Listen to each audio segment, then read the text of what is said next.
David DeGuzman inside the NBC4 Digital Center with another edition of the Digital Sports Roundtable as we continue to count down toward the opening ceremony of Paris 2024. We bring back in fellow Olympic superfan, digital content producer, Orri Benatar. This is a fun one to talk about today. We are talking about our best/favorite top 5 Olympic moments. We each have a top 5. The only qualifications to make our top 5 was that they had to be competition-wise, because we'll have a whole other discussion on opening ceremony in another roundtable discussion, and they had to be summer. So with that being said, we don't have any other rules as to our top 5. Before we dive in, Orri, was it hard to make this list, or was it kind of relatively easy? So it's difficult in the sense of there's a million moments you could think of because there's so many different sports, but at the same time, it's hard to kind of pinpoint which ones stick out the most. Yeah. And obviously we're talking summer, but if I did overall Olympic moments, I would absolutely put... We'd have 100. And I could put winter stuff in there. Just one that comes to mind. Yeah. The USA-Canada hockey gold medal game in Vancouver in 2010. Yeah. That would eeasily be in my top 5 for memorable all-time Olympic moments. That was supposed to be in my home nation's memorable moments list, but I had to cut it down to, just the summer ones. Just the summer ones. Well, let's get started. We're going to go from 5 to 1. Orri, you go first. Sure. At number 5. What do you got? So if number 5, I'm going back to London in 2012. I would say they're my personal favorite Summer Olympics. And I'm going to the 2012 semifinal between the United States and Canada at Old Trafford, the stadium for Manchester United. So the setting was big. The occasion was big. U.S.-Canada women's soccer, always a huge rivalry. We obviously just saw them play in Columbus in April for the She Believes Cup. 3-3 in regulation. Christine Sinclair scored a hat trick for Canada. Megan Rapinoe scored in Olympico, which is a direct shot from a corner kick that goes into the net. Abby Wambach was scoring some goals. So the match went to extra time. And then the 120 plus 2 minutes, so 2 minutes left before penalties, Alex Morgan with a game-winning header to take the U.S. to the gold medal game where they would eventually beat Japan. And that match, I would say, is the best Olympic soccer match I've ever seen. This is where I love that we have separate top 5s. This is also in my list, not at my number 5 yet, but we'll get to it. But a great choice for number 5. My number 5, though, brings us to Beijing 2008. Because I remember this race really well. It's not swimming. It's actually on the track. It's the women's 4x400 meter relay. It was really interesting to see because you had 2 women, Sonia Richards, before she became Sonia Richards-Ross, and Allyson Felix, both came into this race on the penultimate day of competition, feeling disappointed about their individual performances. Sonia Richards had won bronze in the women's 400 and Allyson Felix winning silver in the individual 200. Both had gold medal expectations. This was their last chance to get a gold medal from these games, and the race itself is a classic. I mean, just tight neck and neck against the Russians, and they had the lead going into the third leg, and then you hand the baton off to Sonia Richards-Ross. Sonia Richards, we're going to keep going back and forth with that. And she gets the baton. She has to come from behind the Russians. She has to surpass the Russians on the final straightaway. I can hear Tom Hammond saying every ounce of her fiber to pass the Russians and to win gold. When I'm on the treadmill, Orri, I will listen to this race and it will get me that extra oomph to, just find that third gear that I need to finish my workout. It is, to me, one of the best moments in track and field history. I'll have to find it then so I can stay on the treadmill longer. Yeah. I'll take it here from number 4 because you mentioned your number 5. That moment was my number 4. I mean, it has to be in our top 5 because, there's so many great soccer moments, I think, in Olympic history.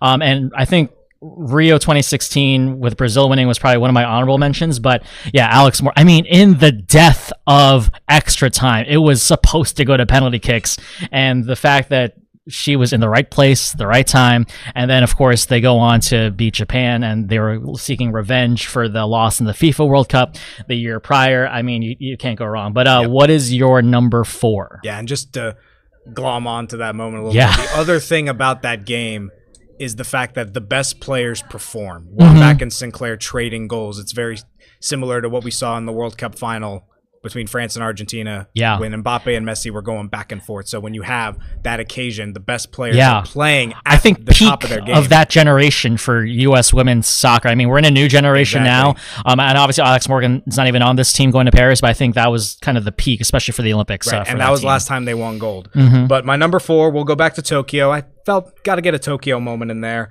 Has to be, in my opinion, was the best race of the Tokyo Games, the men's 400-meter hurdles, where Karsten Warholm of Norway and America's Rai Benjamin were going neck and neck down the last couple of meters, hopping over those hurdles, and Warholm won in world record time. I believe Benjamin also broke the previous world record, finishing with the silver, and Warholm just did the Superman, tore off his shirt and just was celebrating. That was an unbelievable race, and the 400-meter hurdles in general has become such a marquee event. I mean, when we were kids, it maybe wasn't as marquee as it's become now, with Warholm and Benjamin on the men's side, and obviously Sydney McLaughlin-Levrone over on the women's side, with world records being set, tight-knit contests, and just in general, I personally think that the 400-meter is the hardest race to run in track. You have to find the right measurement of when do I sprint, when do I not sprint, and it's really, really tough mental game too, because it's just that,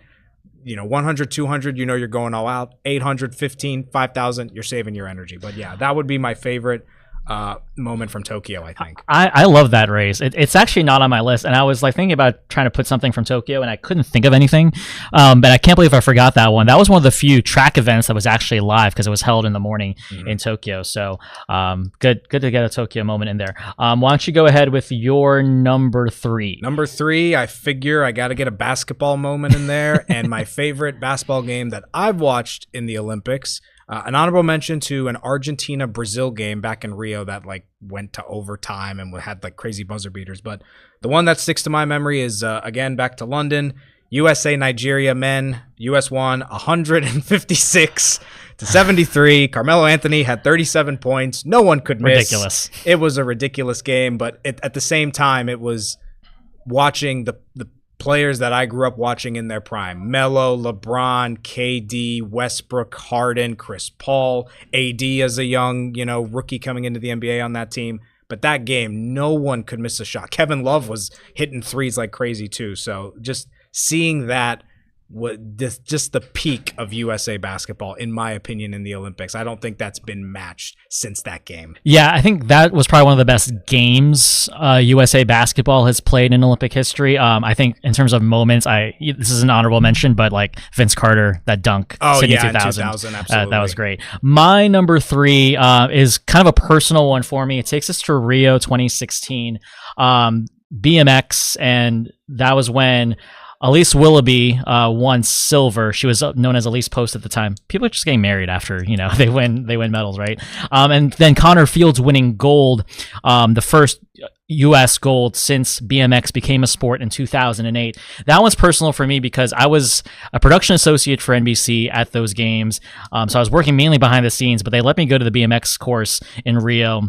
And of course, NBC, because we pay so much to have the Olympics, we get prime position in the mix zone. So I'm the first people they talk to after they race. And just interviewing Connor Fields and Elise Willoughby after winning their medals is something that it's a feeling that you can't really explain, but you're getting them right on the cusp of the highest moment of their athletic career. So it was really cool and amazing to talk to them in that moment. And for me, it was one of those things that solidified that I was probably in the right position to be a journalist and to be in sports and to be working in television. No moment like that for sure. So, but that was my Rio 2016 moment that got in, one of the few that I have there. So any thoughts there from? I don't remember that BMX race in particular, but they didn't put too much time on that one. Right. But I just remember BMX racing in general. If I had to pick 3 cycling events, if I could only pick 3 cycling events to watch for an Olympics, BMX racing would be one of them. It's so fast paced.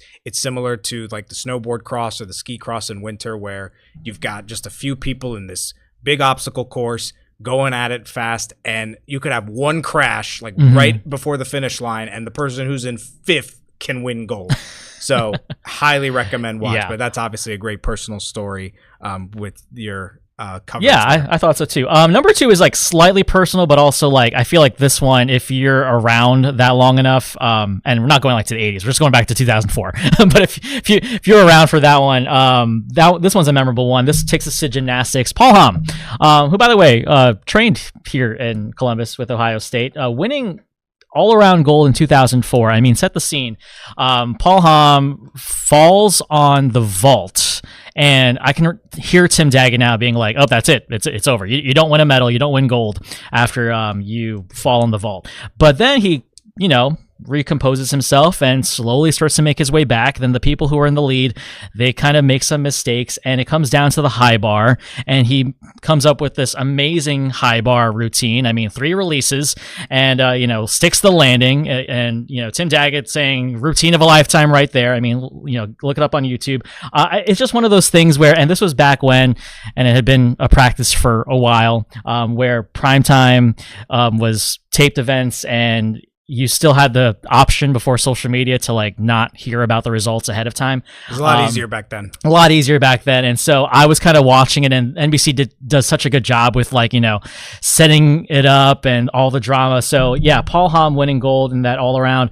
And, men's gymnastics, it's kind of rare to see an American perform that well. I don't believe an American has won all-around gold since then. I think the only other all-around gold was in 1984 in Los Angeles. Double fact check me here if you can, but I mean, it's a rare success, Orri. Absolutely. Paul Hom definitely sticks to memory in terms of the Athens games. I was pretty young for those, so I don't remember Athens as vividly as I remember like Beijing or London. Gymnastics-wise, I'd have to say honorable mention moment, Michaela Maroney's vault to start off the team event in London. Can't get any better than that one. Just set the tone. It just set the tone for the entire event, where the U.S. with Maroney and with Raisman and with Gabby Douglas just destroyed. And they took gold pretty simply, and that was a pretty remarkable performance. But gymnastics in general, always one of the top watches for the games. Men's wise, favorite apparatus is the high bar. High bar is just so fun to watch. Yeah. It's exhilarating, and the athleticism on display in gymnastics, no other sport tops it. So good. All right, what's your number 2? Usain Bolt. Okay. The top 2 for me are a little bit kind of, obvious, but at the same time, you have to take Usain Bolt for what he was and not take it for granted. Especially now we're getting into a time where a lot of great athletes are about to retire, like Messi and Ronaldo and LeBron and Nadal and Djokovic. But Usain Bolt, seeing him win the 100 meters in Beijing and the 200 meters in Beijing, Olympic record for the 100, world record for the 200, we're never going to see someone as fast like that again. Right. I don't think we'll ever see someone beat those world records he set in 2009, but... Right. And the fact that he won with such ease, he was coasting for the last 20 meters. And I remember that. He would have set he would have set the world record in Beijing if he actually tried for the last 20 meters, but he knew he was going to win. But that just solidified a love of track that I still have to this day. I love watching track and field outside of the Olympics too, but we'll never see anyone like Usain Bolt again. No, we're never going to do that. And he definitely deserves at least a mention. I'm glad he's not your number 2. He didn't make my list, but I guess since we were talking moments, I mean, there was just so many to choose from. You could have done all 5 as Usain Bolt moments right there. Before we get to our number 1, were there any other honorable mentions that you had? I definitely remember Tokyo. Just as someone who loves almost every sport, I definitely have affinity towards days or times where there's multiple things happening at once. So I try to have like an iPad and a phone and a computer going. So I remember Tokyo watching at home, like as the last round of the women's golf was going down with Nelly Korda, and it was really close. At the same time, you had like Slovenia and France playing in the basketball semis, where Luka Doncic was doing everything in his power to get Slovenia to the final, but then Nicholas Batum blocked a layup. Doncic had to try and win the game for a buzzer beater. So that was a memorable moment there. I agree. Brazil, Rio, soccer gold. That was definitely one of mine. Right. Any penalty shootout comes to mind for a lot of the stuff. And in your article, the London one, where the 3 British that was going to be one of mine too. Yeah, honorable mention for sure. 40 minutes. Which so I feel like we were robbed of that because obviously for the American audience. We didn't see it that way. It was kind of all spread out throughout prime time, but I was in London for that. I remember being in Olympic Park, and actually I was helping Jim Cantore out with his live shot. I was an intern at that point, and I remember someone yelling at him, being like, because the British don't know who Jim Cantore is. They were like, "Move! Like, we're gonna about to see Jessica Ennis like in the heptathlon 800." I'm just like, you better move, Jim. Like, these people aren't they're not kidding around. So all great honorable mentions for sure. I think of the successes that the U.S. women's gymnastics team has had, I think for me, London is up there and definitely deserves an honorable mention. But let's go to our number one. Orri, go for it, man. Phelps. But same. Number one. But the key is which race. So for me, okay, it's the 100 fly in Beijing. Okay, like 4x100 relay might be yours. I won't spoil it, but 100 fly. He's trying to get his 7th to tie Spitz. There was a moment there where we thought he wasn't going to win, and then he just was, with everything he had in that last 50 and that extra one stroke. That final stroke. One against Kavic. 100th of a second over Milorad Kavic of Serbia. That's the first time I've seen that I remember an athletic event ending as close as that, and that moment in particular. Oh, yeah. Rowdy Gaines, 1/100th of a second. I know. Rowdy Gaines is just going to be yelling like crazy for a lot of this stuff, and he obviously brings so much great energy to the broadcast. We need to get him on here if he's not busy between now and Paris. But that moment, I think, solidified my love of the Olympics just because of how exciting it can be and the historic moment of it and everything Phelps put into those games and just the story of that. Just like Bolt, Agreed. I don't think we'll ever see anyone like Michael Phelps ever. I don't think anyone is getting close to 28 Olympic medals, 23 of them being gold. That Beijing game is just magical. And yeah, I agree. Obviously, number one for me was Phelps. I mean, how can it not be? But yeah, I'll take the other race because I remember where I was for that race and just watching it unfold. The 4x100 meter freestyle relay, the United States against France. France, I believe, had said before that we're gonna smash them.